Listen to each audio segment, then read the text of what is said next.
This episode of Soldier Knows Best is brought to you by Netflix.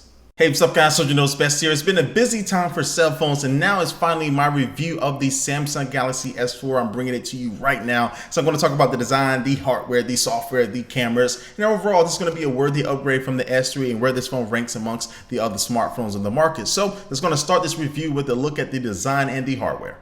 Now, at first glance, the Galaxy S4 does look a lot like the Samsung Galaxy S3, but when you start to look a little bit closer, you will notice a little bit of differences between the sensor placement at the top and also at the bottom. The home button itself is a little bit more rectangular, and then the bezel around the screen is a lot thinner than the S3. Then you take a look at the back of these devices, you'll find that the flash and the speaker are in different placements, with the speaker being pushed down to the bottom and also the logos in a different place. But when you're actually just looking at them from afar, they look basically similar. But when you do pick up the S4, you will feel the difference in the weight. It does feel lighter than the S3, and also too, it's a lot more boxier in your hand, so that's going to provide a better grip and just feels a little bit more premium than the kind of the rounded feel of the S3. But another positive aspect for Samsung keeping the same design is that the back cover is still removable, so you can take that thing off, and now you can replace the battery with another one to extend your battery life. And also, it still does have a micro SD card slot, so you can expand your storage capabilities up to 64 gigabytes. And now taking a quick tour around the device, on the left hand side you will find the volume rocker. On the right hand side you'll find the power button. At the top you'll find the headphone jack,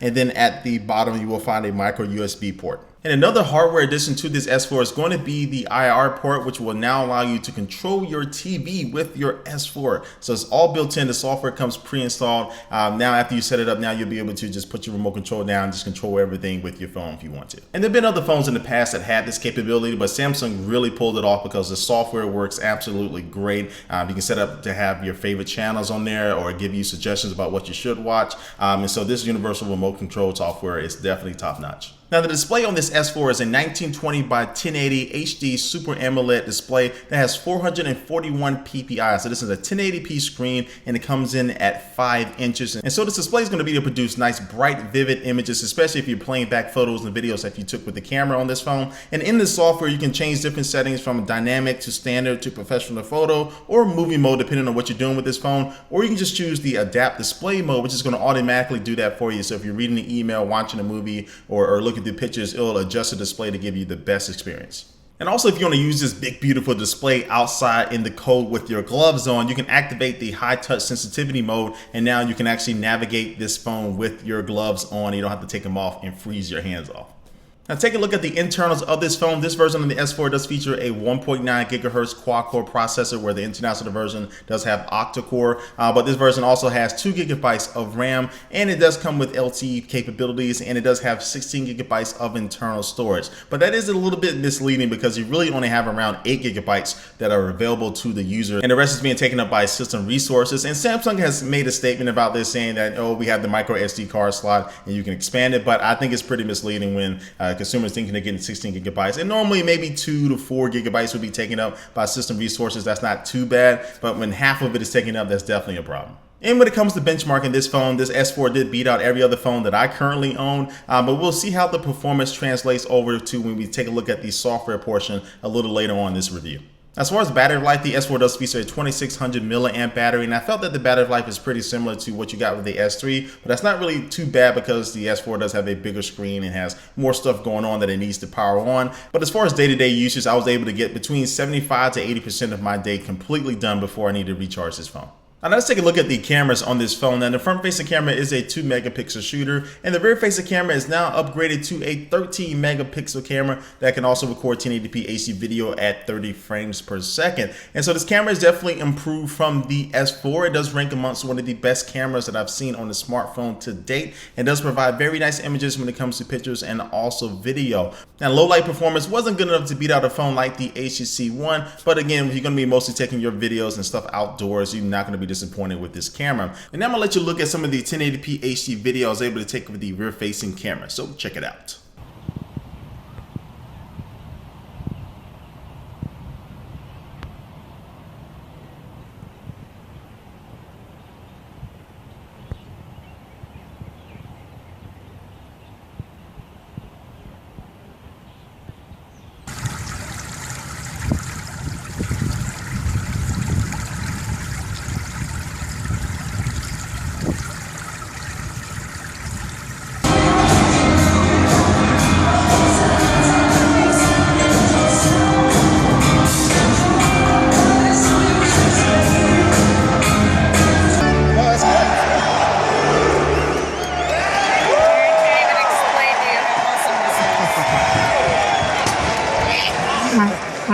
Let's go Blues! But probably the biggest new feature of this new camera is not really the camera itself, it's the software that goes along with it. Samsung has added some new creative modes. One is called Eraser, which takes 5 consecutive images and it allows you to erase moving objects that are in the background, so you can kind of just keep the focus on your subject. And then also you have a mode called Drama Shot, which allows you to capture somebody who's jumping into a pool or skateboarding or doing whatever, and you can have multiple images of that person in one single picture. And then you also have a mode called Animated Photo, which allows you to basically make a GIF or a GIF, however you want to say it, on your phone. So now you can take a picture and then you can choose which parts of that image are going to be moving and which ones are going to be stationary. You can just edit this with your finger on the screen. And this is, again, another pretty nice, fun mode to have on the phone. Now, one mode that I really do like is called the Dual Shot mode, which allows you to capture a picture or video from the front-facing and the rear-facing camera at the same exact time. And so you can do basically a picture-in-picture. You have different effects to have around the front-facing camera if you wanted to. You can move this around.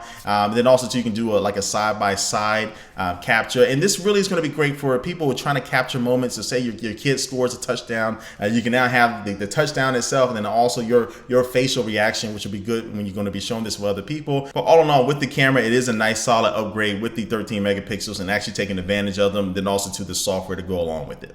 And now let's move on to software, and this S4 does have a lot of new software on it. First of all, it is running Android 4.2.2 Jelly Bean currently at the moment, which is the latest version, but it does have the TouchWiz software skin on top of it.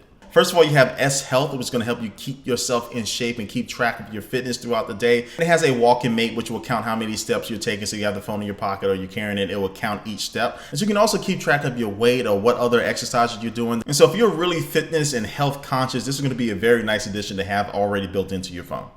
Then also you have the Samsung Galaxy Hub, which is going to have all of your media in one single place, from your music, your videos, your books that you have, and you can simply just browse through it using the widget on there, or you can dive into it and buy more media or buy more applications. And also the notification panel is improved as well. So once you slide down from the bottom, most things do look pretty similar, but at the top right hand corner you have this little button you can press, and now you have basically all the toggles that you will ever need in this one little layout. And you can customize this layout if you want to, but this is the nice way to have access to almost every single setting on your phone. Then there's also a group play mode, which I was actually able to try out with other people who had the S4 at the Samsung event not too long ago, and it does work pretty flawlessly. It allows you to connect to all the other different S4s in the room. You don't need to be on the same Wi-Fi network or nothing like that. And now you can share documents like a PowerPoint presentation, or you can all play the same game together, or you can listen to the same music or the same song. So somebody can just start playing a song and it'll play on all the other S4s in the room. So it really makes them like one big speaker. Now on to probably the coolest feature of this phone. You've probably seen this in the commercials. This is called AirView, and this allows you to simply hover your finger over the screen and it will show you certain information without actually having to tap on the screen and go to a totally new screen. So say you're in the emails, you can simply hover your finger over to kind of see the majority of the body of the email if you wanted to, or if you're browsing through your pictures, you can, again, it'll pop up the picture a little bit bigger instead of having to tap into it and go and swipe back and forth. And then something I found out accidentally when I was reaching for my drink over my phone is that I waved over the sensor while I was in sleep mode, and then it brought up the screen that had some basic information, like if I had any missed calls, the time, and how much battery life I have left, and then it went away. You really can't do anything with that screen, but it's pretty handy to have that just one wave away. And so initially I did think a lot of these air gestures and using your fingers and then hovering and all that stuff with AirView was kind of gimmicky, but the more I did use it, the more useful I did find it, and the faster I was able to kind of go through my emails as well. Now, as far as the eye tracking, to be able to track your eyes and things like that, like if you're watching a video and you look away, it'll pause the video until you look back at the screen. That didn't really work that well for me. It worked sometimes, but most of the time it did not work at all. And as far as being able to browse the web and it track your eyes and things like that, it just really didn't work. I couldn't even get it to work for this review to show you how it works on camera, but it is in there if you do like it. Then also in this S4, you do have the ability to do multiple window support, just like you can do on the Samsung Galaxy Note 2. So you can be watching the video in one window and then browsing the web in another window. So this is kind of another take at their multitasking. But for the most part, guys, I mean, there's some other new features in this phone as far as the software, but I mean, I'm not gonna cover every single one of them. But this phone has everything plus the kitchen sink when it comes to software. Now, some people may actually feel that this phone is bloated, it has too much software, but I'll never complain that a company adds a lot of new software features. features. I mean, you can never really have enough, but if you don't like it, just delete it from your home screen. But I did feel performance lag sometimes, not all the time, but sometimes, and that may be because a lot of the system resources are being taken up by all these things that are running. But for the most part, the phone ran just fine. And really, when it comes down to this S4, it's a solid update to the S3. There's a lot of cool new stuff to it. And so if you are an S3 owner, if you're looking to have a better camera, a better and bigger screen as well, and I think really AirView is probably my favorite feature out of the bunch, plus alongside the remote control aspect of it. This phone is a nice solid upgrade, but I don't think everybody will need to do it. I don't think it's going to be as big as an influence that the S3 was on the market, but this S4 does rank amongst the top smartphones out of the market. So if you're looking for a new phone, you're not an Android user, or you have something else besides the S3, this S4 is not going to be a bad deal at all. It's going to be one of the most feature-packed phones ever to be released. So you can pick up this phone for $200 with a 2-year contract for AT&T, Sprint, T-Mobile, US Cellular, and Verizon here in the United States. And of course, they do have international versions in all the other countries. And so that about wraps my review of the Samsung Galaxy S4. But before I do in this video, I'm just going to take one last look at our sponsor. And today's sponsor is Netflix. Now, if you don't know, Netflix is the place to go for streaming movies and TV shows, no matter where you are, to your cell phone, to your TV, to your Xbox, your PlayStation, your Nintendo Wii. Almost every device right now has a compatible Netflix application where you can watch this content on the go. So they have thousands of titles to choose from, so you'll never be bored. If you want to get a free trial membership right now, you can go to netflix.com/soldier. Again, that's netflix.com/soldier to get your free trial membership. Alright guys, again, thanks for watching this video. Please leave a comment down below what you think about the Samsung Galaxy S4, and also all the links to my social networks are down below as well. And thanks for watching, guys, and I will catch you later. Peace.